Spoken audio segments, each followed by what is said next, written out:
Gita special रेसिपीजमध्ये आपल्या सगळ्यांचं मनपूर्वक स्वागत. तर मंडळी, आज मी तुम्हाला करून दाखवणार आहे मस्तपैकी आवळ्याचा च्यवनप्राश. आवळे मी अर्धा किलो आणलेले आहेत आणि हे आवळे मी स्वच्छ धुवून असे चाळणीवरती 15 मिनटं वाफवून घेणार आहे. आवळे वाफवून थंड झाल्यानंतर त्याच्यामधली बी काढून टाकलेली आहे आणि अशा पाकळ्या करून घेतलेल्या आहेत. या आवळ्याच्या पाकळ्या मी मिक्सरमध्ये वाटून घेतलेल्या आहेत आणि त्याच्यामध्ये वाटताना मी 1 वाटी गूळ पावडर घातलेली आहे. त्याच्यामुळे आवळा छान वाटला जातो. अशा पद्धतीने आवळा आपला वाटला गेला पाहिजे. आता मी कढईमध्ये साधारण 2 मोठे चमचे साजूक तूप घातलेलं आहे. आवळे मी अर्धा किलो घेतले होते आणि बरोबर त्याला अर्धा किलो मी इथं गूळ वापरलेला आहे.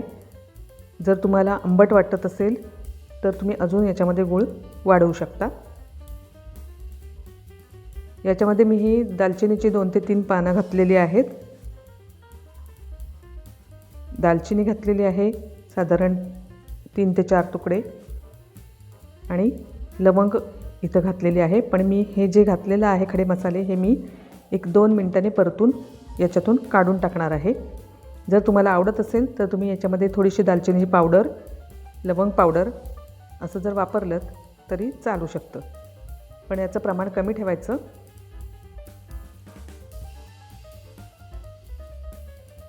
मी फक्त हे परतून घेणार आहे आणि बाहेर काढून ठेवणार आहे.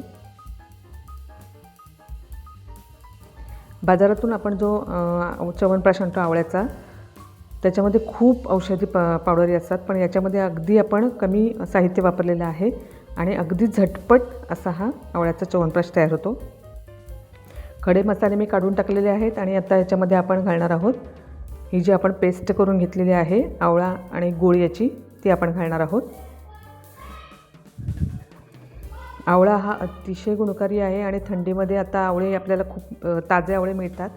तर अशा प्रकारे जर आपण च्यवनप्राश केला तर आपल्याला याचे फायदे खूप चांगले मिळतात. आवळा हा अतिशय गुणकारी आहे आणि आवळ्यामध्ये व्हिटॅमिन सी असतं. शिवाय आवळा पाचक आहे. त्याच्यानंतर आपल्या केसांच्या आरोग्यासाठी सुद्धा आवळा खूप गुणकारी आहे. अनेक आवळ्याचे फायदे आहेत आणि थंडीमध्ये आता भरपूर प्रमाणात आवळा मिळतो. त्याच्यामुळे घरच्या घरी असा ताजा आवळ्याचा च्यवनप्राश करून खाल्ला तर त्याचे फायदे आपल्याला जास्तीत जास्त मिळतील. याच्यामध्ये मी आता हे घालणार आहे साधारण 1 चमचा काळी मिरी पूड. मी पॅकेटमध्ये काळी मिरी पूड वापरलेली आहे. तुम्ही ताजीही कुटून काळी मिरी कुटून याच्यामध्ये घालू शकता. थोडंसं मी सैंधव मीठ घालते, साधारण अर्धा चमचा घातलेला आहे. सर्व आपण छान व्यवस्थित परतून घेऊया. हा आवळ्याचा च्यवनप्राश अगदी झटपट होतो. याच्यामध्ये आता मी 1 चमचा अजून वरून तूप घातलेलं आहे.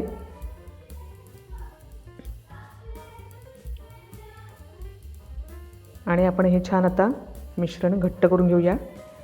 मिश्रण बघू शकता तुम्ही घट्ट झालेलं आहे. याच्यामध्ये मी सुंठ पावडर घातलेली आहे 1 चमचा आणि आपला आवळ्याचा च्यवनप्राश आता तयार झालेला आहे. थंड झाला की काचेच्या बरणीत किंवा स्टीलच्या डब्यात भरून ठेवा. मंडळी, आवळ्याच्या च्यवनप्राशची रेसिपी आवडली असेल तर रेसिपीला लाईक, शेअर, कमेंट नक्की करा. भेटूया पुन्हा माझ्या नवीन स्पेशल रेसिपीसह गीता स्पेशल रेसिपीजमध्ये. धन्यवाद.